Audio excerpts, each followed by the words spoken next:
Assalamualaikum warahmatullahi wabarakatuh.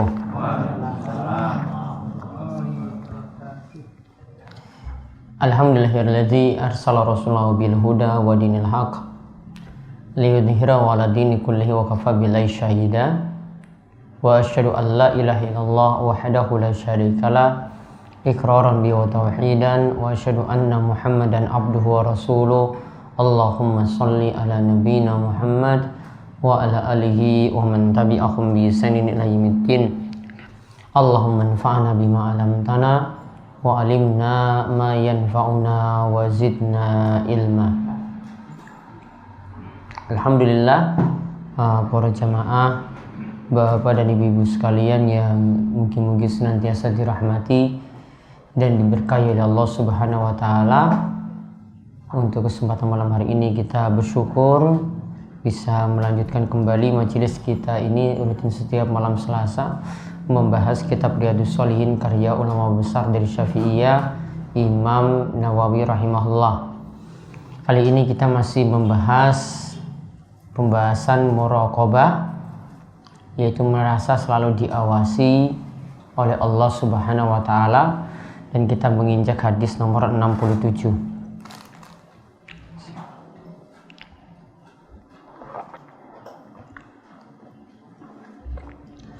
Kita lihat hadis tentang di antara tanda Islam seorang adalah meninggalkan hal-hal yang tidak bermanfaat untuk dirinya. Coba Pak Selamat baca. Dari Abu Hurairah radhiyallahu anhu berkata, Rasulullah Shallallahu alaihi wasallam bersabda, termasuk kesempurnaan Islam seseorang ialah apabila ia meninggalkan apa-apa yang tidak memberikan kemanfaatan kepadanya. Hadis hasan yang diriwayatkan oleh At-Tirmizi dan yang selainnya. Taib. Dari Abu Hurairah radhiyallahu anhu, ia berkata bahwasanya Rasulullah Shallallahu alaihi wasallam bersabda, di antara tanda baiknya Islam seseorang itu dia meninggalkan hal-hal yang tidak penting atau tidak bermanfaat bagi dirinya. Dia meninggalkan hal yang tidak penting atau tidak bermanfaat untuk dirinya. Hadis ini dikatakan adalah hadis yang hasan, diriwayatkan oleh Imam Tirmizi dan selainnya. Ada beberapa faedah yang bisa kita ambil dari hadis ini kalau kita memeriksa kalimat ini baik-baik. Maka Nabi SAW menyebutkan di antara tanda baiknya Islam seseorang. Di sini Nabi SAW menggunakan kalimat min, di antara. Berarti memang tidak seluruhnya kita melihat Islam seseorang itu baik. Ya, tidak seluruhnya kita melihat Islam seseorang itu baik dari perkara yang disebutkan di sini. Tanda yang menunjukkan baiknya Islam seorang itu bisa dilihat dari tanda-tanda yang lainnya. Namun ini di antara atau sebagiannya. Ini adalah di antara atau sebagiannya. Maka digunakan kalimat atau kata min di sini. Min di sini bermakna tabaid yang menunjukkan sebagian. Jadi di antara tanda bagian atau sebagian dari baiknya Islam seseorang, nah itu yang disebutkan di sini. Kemudian di sini juga disebut tanda baiknya Islam seseorang. Di sini tidak dikatakan tanda Islamnya seseorang, ya, namun dikatakan tanda baiknya Islam. Di sini dikatakan tanda baiknya Islam. Karena kalau kita katakan ini tanda Islamnya seseorang, itu berarti meninggalkan hal yang tidak manfaat. Berarti orang itu nanti bisa dinilai itu kafir gara-gara melakukan hal yang sia-sia. Namun Nabi SAW itu kaitkan dengan kalimat min husni islamil mar'i. Tanda baiknya Islam seseorang adalah, seterusnya disebutkan oleh Nabi Sallallahu Alaihi Wasallam.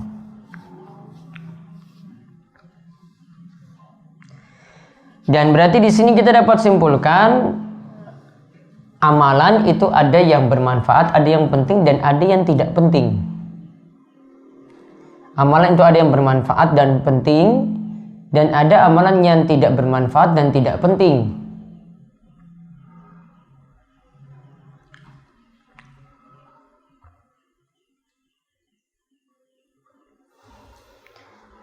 Dan kalau dimaksudkan di sini meninggalkan hal yang tidak bermanfaat, ini bisa jadi maknanya adalah yang pertama, meninggalkan yang haram seluruhnya. Karena yang haram itu jelas tidak bermanfaat. Mau judi, mau minuman keras, berbagai macam bentuk dosa besar, yang lainnya, pokoknya setiap perbuatan yang haram wajib untuk ditinggalkan seluruhnya. Juga termasuk di sini adalah meninggalkan yang tidak bermanfaat, meninggalkan yang makruh. Termasuk meninggalkan yang makruh. Makruh kalau dalam istilah para ulama fikih itu mengatakan suatu yang apabila ditinggalkan itu mendapatkan pahala, kalau dikerjakan tidak mendapatkan dosa. Nah, maka kalau makruh yang dilakukan di sini, kalau dikatakan seorang itu meninggalkan hal yang tidak manfaat, berarti yang makruh pun dia tinggalkan. Yang makruh pun dia tinggalkan. Contoh misalnya bentuk yang makruh. Makan itu baiknya tidak sambil bersandar. Ya, bersandar seperti ini. Apalagi kalau kursinya empuk sekali. Ya. Kenapa demikian? Kata para ulama, kalau duduknya itu sudah enak, sandar-sandaran seperti itu, maka akhirnya pingin nambah banyak. Ya, kalau pingin nambah banyak, akhirnya banyak ngantuk. Kalau banyak ngantuk, banyak hal sia-sia yang nanti yang dilakukan, atau dia meninggalkan hal yang baik-baik, sehingga akhirnya banyak tidur. Ya, sehingga nanti akhirnya banyak tidur. Maka ketika makan dihindari untuk sandaran. Ini hukumnya makruh. Juga yang ketiga kata para ulama, di antara tanda Islam seorang lagi meninggalkan hal yang tidak bermanfaat, yaitu meninggalkan perkara-perkara syubhat. Perkara-perkara syubhat. Syubhat ini yang tidak jelas menurut sebagian orang halal atau haramnya. Tidak jelas sebagai seorang halal atau haramnya. Namun belum tentu bagi yang lain itu tidak jelas. Bagi yang lain bisa jadi jelas. Namun bagi orang ini tidak jelas halal atau haramnya. Namun yang lainnya bisa tentukan. Ini hukumnya halal. Ini hukumnya haram. Dia bisa tentukan. Namun bagi yang lain, ragu-ragu saya, ini halal atau haram. Maka di antara bentuk seseorang itu meninggalkan hal yang tidak manfaat, syubhat tadi ditinggalkan. Syubhat tadi ditinggalkan. Sudahlah saya tidak lakukan saja. Sudahlah saya tidak makan saja, aman. Daripada saya makan nanti malah ragu-ragu, kena syubhat. Mendingan saya tinggalkan. Contoh misalnya rokok. Ada yang katakan haram, ada yang katakan makruh. Amannya bagaimana kalau gitu? Kan syubhat kan berarti? Iya kan? Ya sudah, tinggalkan saja. Aman itu, nggak terjatuh pada yang makruh, nggak terjatuh pada yang haram. Dua-duanya dia tinggalkan. Jadi syubhat ini, saya tinggalkan, sudahlah, aman. Nanti ada yang hukumi makruh, saya harus tinggalkan yang makruh tadi. Nah, ada yang hukumi haram, wah nanti malah saya kena dosa, ya sudah saya tinggalkan rokok tadi. Ikhlas lillahi ta'ala. Jadi dia meninggalkan sesuatu yang masih syubhat. Namun ingat, pandangan kita tentang syubhat, mungkin pandangan bapak-bapak dan ibu-ibu itu nanti berbeda. Ada di antara bapak, ada yang menganggap ini halal, ada yang menganggap ini makruh, ada yang menganggap ini haram. Namun ada yang punya pandangan yang lainnya, beda dengan kita. Itu namanya syubhat seperti itu. Namun ada yang memahaminya itu jelas, halalnya itu jelas, ini haramnya itu jelas. Maka Nabi SAW itu mengatakan dalam hadis riwayat Bukhari dan Muslim dari sahabat An-Nu'man bin Bashir, Nabi katakan innal halala bayyin, yang halal itu sudah jelas, wa innal harama bayyin, yang haram juga sudah jelas, wa bainahuma umurun mustabihat, dan di antara halal dan haram tadi ada perkara yang masih syubhat, ada perkara yang masih samar. Kemudian Nabi SAW katakan, faman ittaqa syubhati faqad istabra li dinihi wa irdihi. Siapa yang selamat dari yang syubhat tadi, ya, siapa yang selamat dari yang syubhat tadi, menyelamatkan diri yang syubhat, maka dia telah menyelamatkan agamanya dan kehormatannya. Ya, dia telah menyelamatkan agamanya dan kehormatannya. Maka syubhat tadi itu baiknya ditinggalkan. Kalau dalam keadaan bingung, ini keputusan hukumnya seperti apa. Kemudian yang keempat, yang termasuk meninggalkan hal yang tidak bermanfaat lagi adalah terlalu berlebihan dalam melakukan yang mubah. Atau banyak menyibukkan waktu cuma dengan yang mubah saja. Ya, ini asalnya memang mubah, boleh dikerjakan. Namun kalau sudah berlebihan, sudah fudul, sudah berlebihan, dan itu bukan dalam kadar yang kita butuhkan, ya, bukan dalam kadar yang kita butuhkan, maka ini malah jadi sesuatu yang tidak bermanfaat lagi. Ya, jadi sesuatu yang tidak bermanfaat lagi. Contoh misalnya, ya, makan itu halal kan? Boleh kan? Boleh. Namun kalau sudah banyak-banyak makan, sudah nggak baik. Ya, sudah berlebihan, ya sudah nggak baik. Tidur itu boleh atau tidak? Boleh. Namun kalau sudah banyak-banyak tidur juga nggak baik, kecuali dalam keadaan butuh. Ya memang saya butuh istirahat, ya kalau butuh istirahat ya monggo silahkan. Pergi jalan-jalan pagi atau rekreasi, pergi ke tempat-tempat hiburan misalnya seperti ke pantai-pantai, seperti itu boleh atau tidak? Boleh. Namun kalau sering-sering ya jadi sudah berlebihan sekali, ya. Maka kita cuma mengambil sekadarnya saja. Saya butuh untuk menghibur diri. Ini sudah 2 bulan, 3 bulan terus sibuk dengan aktivitas di kantor, sibuk dengan aktivitas di sekolah. Maka kalau ini sudah dalam keadaan jenuh, ya silakan ambil rekreasi. Namun ingat, nggak berlebih-lebihan. Jangan sampai wah tiap pekan nanti saya mau rekreasi terus. Ini kadang jadi taraf berlebihan juga.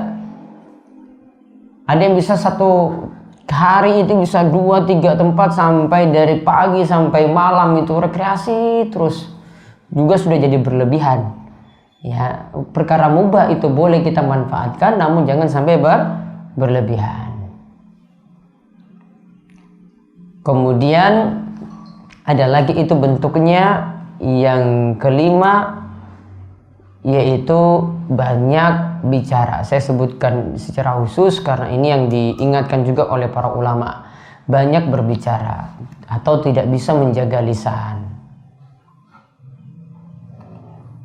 Ya, tidak bisa menjaga lisan.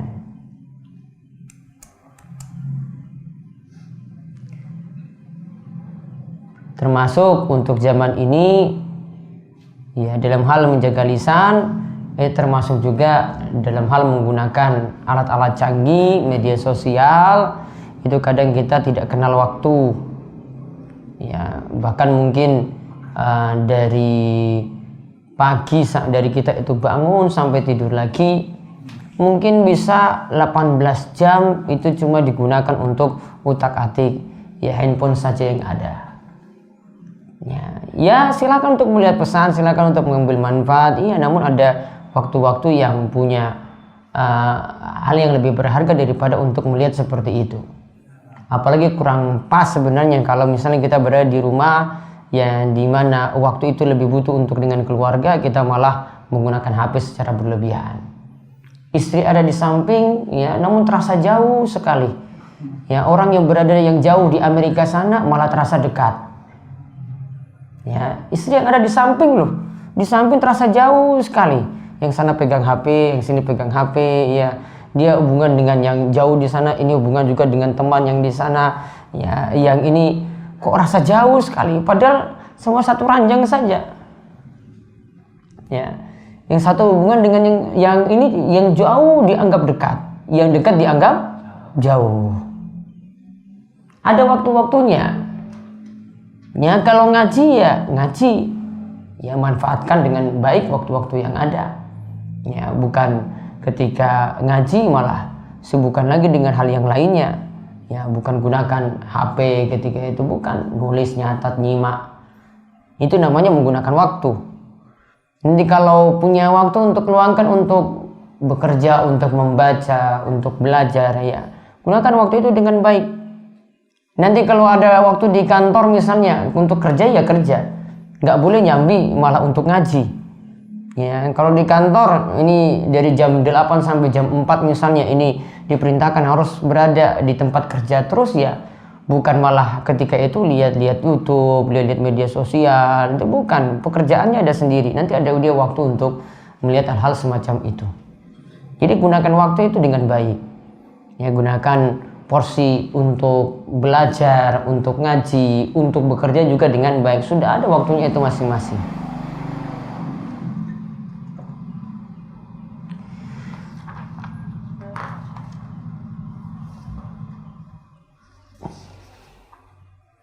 Jadi ada berapa tadi yang kita lihat yang termasuk hal yang tidak bermanfaat, yaitu yang pertama melakukan yang haram, menerja yang haram. Yang kedua melakukan yang makruh. Yang ketiga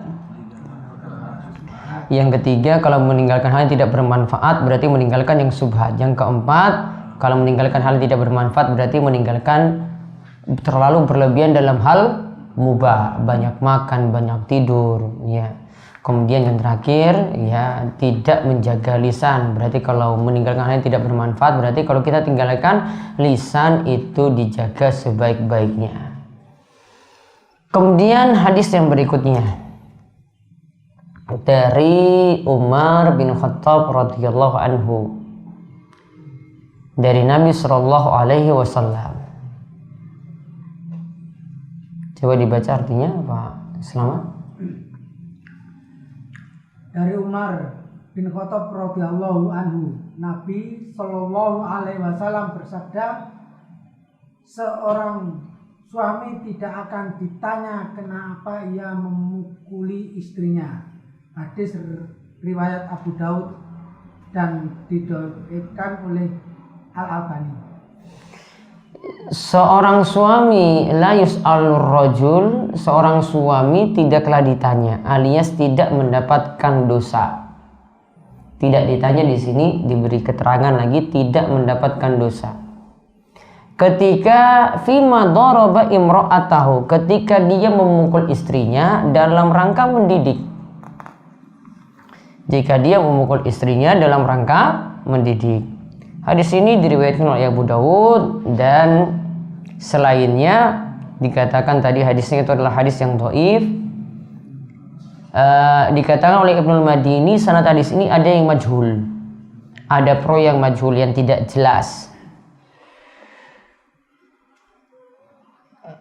Dan ada juga disebutkan dari Daud bin Abdullah Al-Audi tidak ada yang mengetahui kecuali Zuhair. Ya, dan Abu Uwana. Intinya ada perawi yang bermasalah dalam hadis ini. Namun secara makna Ya, secara makna hadis ini sahih. Maksudnya secara makna hadis ini boleh kita pakai. Faedah yang bisa kita ambil kaitannya dengan pembahasan muraqabah yang kita bahas. Ya, yaitu senantiasa diawasi oleh Allah Subhanahu wa taala. Kaitannya di sini yang ingin dijelaskan oleh Imam Nawawi, walaupun di rumah tetap diperintahkan memperlakukan istri dengan baik. Boleh memukulnya kalau tujuannya itu mendidik. Nanti akan saya jelaskan di sini aturan-aturannya. Nanti ada hadis yang panjang yang nanti kita lihat. Namun kaitannya dengan muraqabah yang kita bahas nanti saya diawasi oleh Allah, walaupun di rumah Allah tetap awasi. Maka jangan sampai menzolimi istri. Jangan sampai menakali istri. Jangan sampai berbuat tindakan yang berlebihan terhadap istri. Allah lihat itu semuanya. Maka boleh memukul kalau ada alasan. Kalau tidak ada alasan tidak boleh.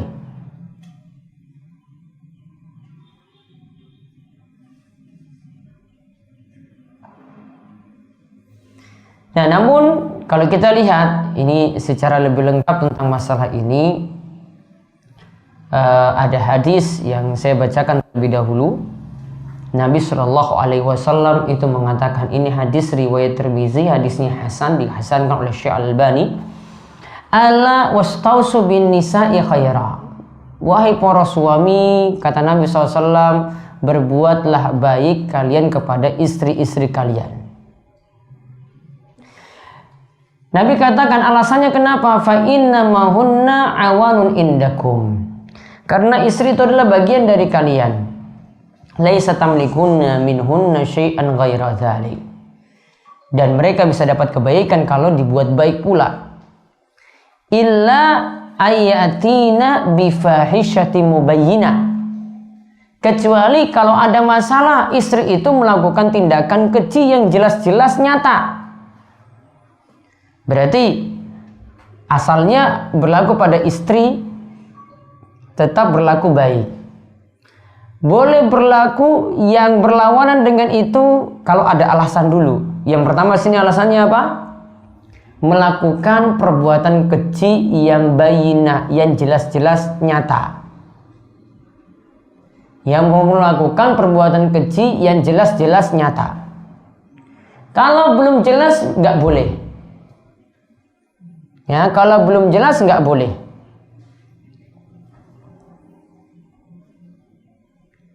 Walaupun misalnya istri itu digosipkan itu selingkuh, namun kalau ini belum jelas, tetap belum diperlakukan juga seperti orang yang telah berselingkuh, karena ini baru digosipkan.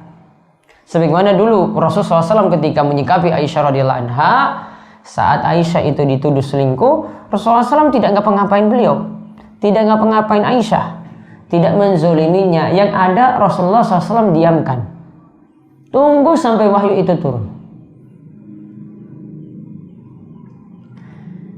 Kemudian yang kedua, boleh melakukan tindakan jelek pada istri tadi ya. Yang pertama tadi apa? Melakukan perbuatan keji.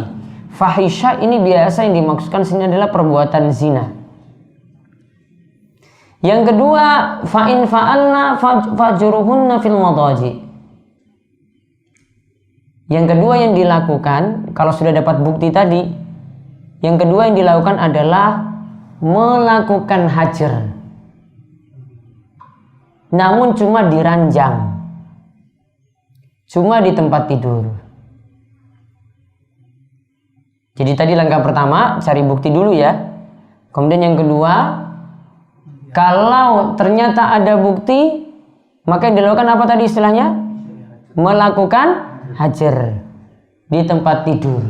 Artinya tidak mengajak ngobrol, didiamkan. Biasa kalau wanita itu didiamkan seperti itu, dia merasa bahwasanya ini pasti ada salah. Kalau merasa seperti itu, alhamdulillah, berarti bisa memperbaiki diri. Kemudian yang ketiga, berarti urutannya dulu sudah dapat bukti, baru lakukan hajar. Yang ketiga, wadribuhunna darban ghaira mubarrihin. Boleh memukul, kalau ini nggak pengaruh tadi, hajar nggak pengaruh. Yang ketiga boleh dilakukan, boleh memukul dengan pukulan yang tidak membekas. Dari anggota tubuh kita ini yang paling kelihatan membekas tuh ketika pukul di mana? Hah? Ketika pukulnya di mana? Di bagian muka ini. Berarti dari hadis ini saya sudah mendapatkan kesimpulan tidak boleh memukul wajah. Ya, tidak boleh memukul wajah. Dan tidak boleh juga kalau yang lainnya itu dipukul, tidak boleh dengan pukulan yang membekas. Kalau membekas berarti sudah zalim. Ya, sudah memar-memar. Ya, sudah bengkak satu bagian, tangannya sini memar-memar, yang sini bengkak misalnya. Ini sudah zalim. Lalu Nabi SAW itu katakan, fa'in ata'nakum falatabghu alaihin nasabila. Jika mereka itu patuh, artinya sudah sembuh, sudah sadar. Maka jika mereka taat, maka sudah cukup. Jangan lagi berlebihan untuk cari cara-cara yang lain. Berarti nggak boleh tambah lagi sampai kalau istri sudah sadar ya sudah selesai. Jangan tambah lagi, saya mau zolimi dia lagi, mau nyiksa dia lagi. Nggak boleh. Batasannya cuma itu. Berarti langkah pertama tadi apa? Mencari bukti dulu. Kemudian yang kedua, hajar. Kemudian yang ketiga, memukul.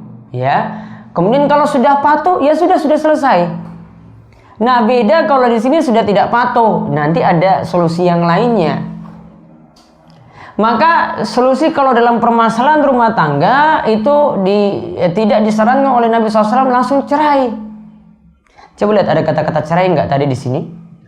Ya, ketika lihat istri yang salah seperti itu, ada kata-kata cerai nggak di sini? Tidak. Namun ada tahapan-tahapannya terlebih dahulu. Lalu Nabi SAW itu ingatkan, ala inna lakum ala nisaikum haqqa wali nisaikum alaikum haqqa. Kalian pada istri kalian itu punya kewajiban. Istri kalian pada kalian juga punya kewajiban. Fa amma haqqakum ala nisaikum fala yuti'unna furushakum man takrahuna wa la ya'dhanna fi buyutikum liman takrahun. Istri punya kewajiban pada kalian. Istri itu tidak boleh memasukkan orang ke dalam rumah yang kalian tidak suka kalau orang itu masuk dalam rumah, walaupun di sini anggota keluarga sendiri. Kemudian ala wa haqqahunna 'alaikum an tuhsinu ilaihinna fi kiswatihinna wa ta'amihin. Dan kata Nabi SAW, kewajiban kalian wahai para suami kepada istri kalian yaitu berbuat baiklah kepada istri kalian, beri pakaian yang baik, beri makan juga yang baik. Beri pakaian yang baik, beri makan juga yang baik. Maka sudah diberikan solusi dalam hidup berumah tangga. Masing-masing itu tidak menuntut haknya, namun tunaikan kewajiban masing-masing. Istri taat pada suami. Kalau suami itu larang untuk masukkan orang lain ke dalam rumahnya, tidak boleh masukkan. Kemudian suami juga punya kewajiban untuk berbuat baik kepada istri. Ya, dia buat baik dengan memberi pakaian yang baik, beri makanan yang baik, beri nafkah yang baik. Maka kita lihat di sini, ini solusi-solusi dalam rumah tangga yang diajarkan oleh Nabi SAW. Balik kepada pembahasan tadi, kalau dalam hadis itu dikatakan la yus'alur rajul fi ma daraba imra'atahu. Seorang suami tidak dinilai berdosa ketika dia itu memukul istrinya. Berarti tujuannya apa di sini memukul istrinya? Dalam rangka mendidik. Maka kalau dia memukul setelah tadi dihajar dulu, diamkan dulu, nggak mempan, baru nanti beralih kepada memukul. Nah, kalau ini tidak mempan lagi, sudah dipukul nggak mempan lagi, padahal dengan pukulan tidak ini cuma dicubit saja, belum sadar-sadar juga. Maka ketika itu ya ada solusi-solusi yang lain. Kalau memang tidak bisa mempertahankannya, di negara kita ini sudah ada solusinya kalau ketika akad itu di KUA, kantor urusan agama, ketika ada permasalahan ini beralih kemana? Ke PA atau pengadilan agama. Ini bisa konsultasi di situ, permasalahan-permasalahan yang ada diselesaikan di sana. Dan mau kita bahas tentang masalah talak, perlu dipahami bahwasanya negara kita sudah mengatur hal ini, sehingga saya tidak sarankan talak itu pakai lisan langsung. Tolonglah bapak-bapak kalau mau gentle ya, kalau KUA itu ngurus akadnya, kalau mau pisah juga ya gentle ya di pengadilan. Jangan sampai ya cuma main kucing-kucingan saja, mainnya di belakang. Ya, artinya berani mengatakan seperti ini, namun untuk masalah ngurus pengadilan nggak berani. Nanti malah seperti ini, nanti lama-lama malah jadi menyesal. Ya. Makanya setiap kali kalau ada yang tanyakan tentang masalah talak, masalah ini, saya selalu sarankan, sudahlah selesaikan di pengadilan agama, selesai. Pengadilan agama itu malah mempersulit. Dan walaupun bapak-bapak itu ucapkan talaknya sudah jatuh 1, jatuh 2, jatuh 3, baru melapor 1 tetap catat 1. Maka yang 2 dan 3 itu tidak dianggap. Dan ini secara hukum. Ya, ini hukum resmi.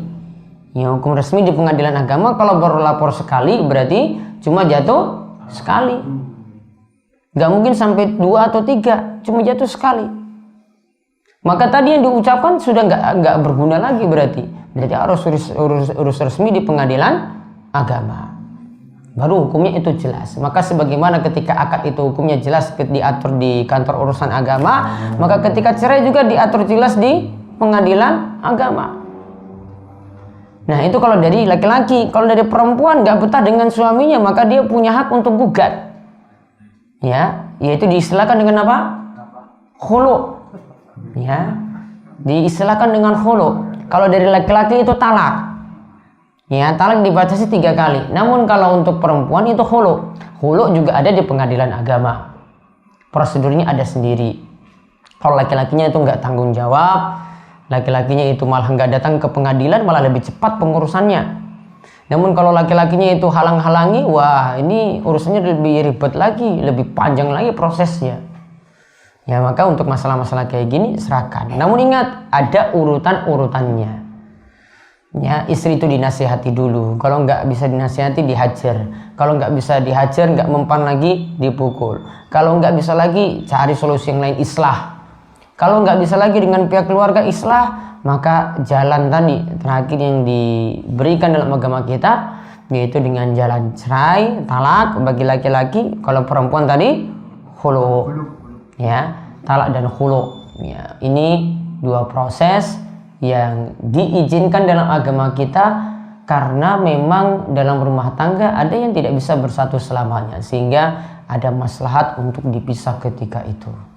Nah, kembali kepada pembahasan tadi, ya, pembahasan-pembahasan yang ada menunjukkan bahwasanya kita diperintahkan untuk senantiasa merasa diawasi oleh Allah Subhanahu wa taala ketika berada di keramaian, ketika berada di kesendirian, ketika berada di rumah.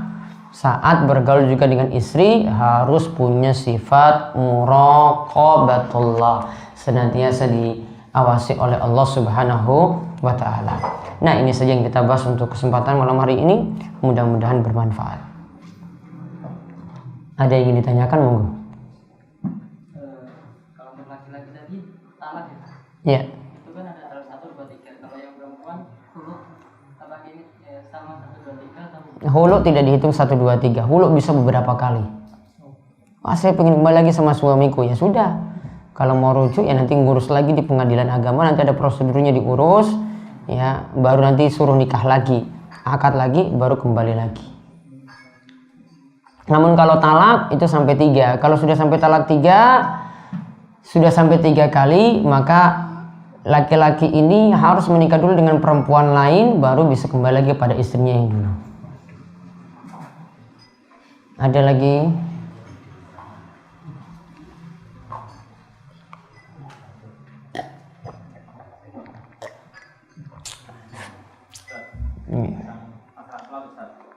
Ada sebagian yang berpendapat bahwasanya untuk sutroh itu batasannya hanya sepanjang sudut kita. Ada keras sajadah.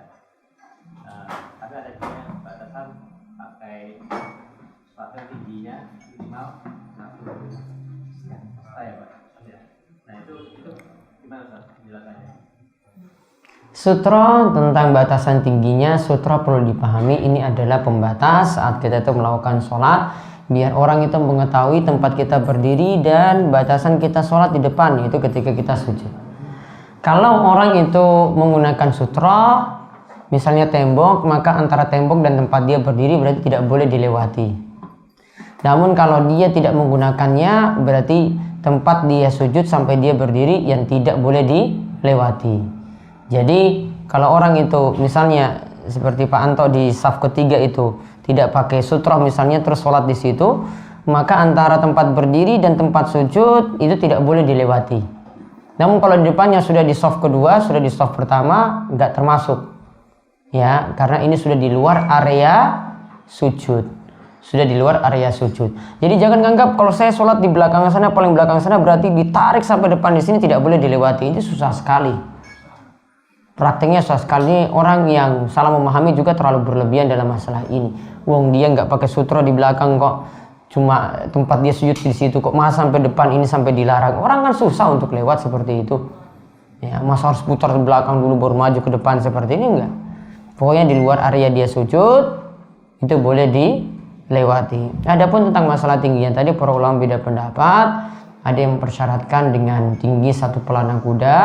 Ada yang sampai minimalnya itu sampai cuma memakai sejadah saja, itu sudah dianggap sebagai sutra. Wallahu a'lam. Ada lagi? Kalau untuk sholat itu shaf yang perempuan sama laki-laki sebaiknya sejajar ada di belakang sama depan atau Shaf untuk laki-laki dan perempuan dalam sholat berjamaah apakah dibuat depan belakang atau kanan kiri gitu? Dan batasannya itu seperti apa? Bagusnya memang dibuat jaraknya itu lebih jauh. Kalau kanan kiri terlalu dekat, ya kanan kiri terlalu dekat, maka yang paling bagus depan belakang. Maka nanti laki-laki itu dibuat yang paling bagus itu saf yang paling depan, kalau perempuan yang paling bagus saf yang paling belakang. Namun kalau ingin membuat pembatasnya, ya pembatasnya setinggi ibu-ibu lah sudah cukup. Iya, 150 cm, 1,5 meter lah lebih bagus, karena itu lebih menjaga atau lebih menutupi ibu-ibu. Kalau terpaksa itu cuma pendek saja, ya dibuat nanti tetap saf perempuan paling belakang itu yang paling afdal. Jadi semakin jauh dari laki-laki. Ada lagi?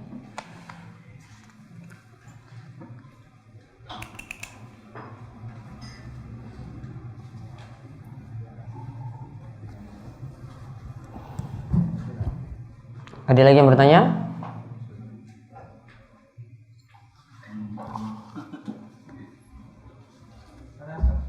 Ya. batasan antara membaca memukul itu ada batasan hari tidak?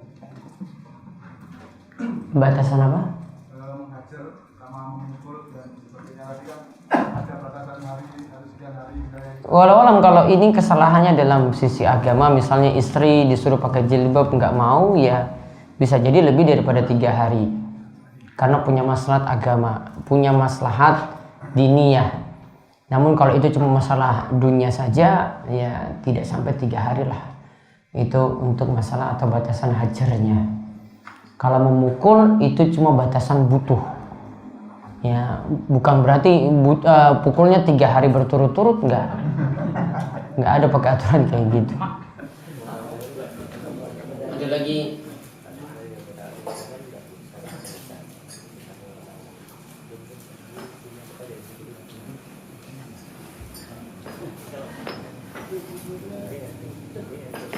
Baik, kalau tidak ada kita cukupkan sekian. Tetap kalian doa kafaratul majlis, monggo. Subhanallah wa bihamdika, asyhadu an la ilaha illa anta, astaghfiruka wa atubu ilaik. Assalamualaikum warahmatullahi wabarakatuh.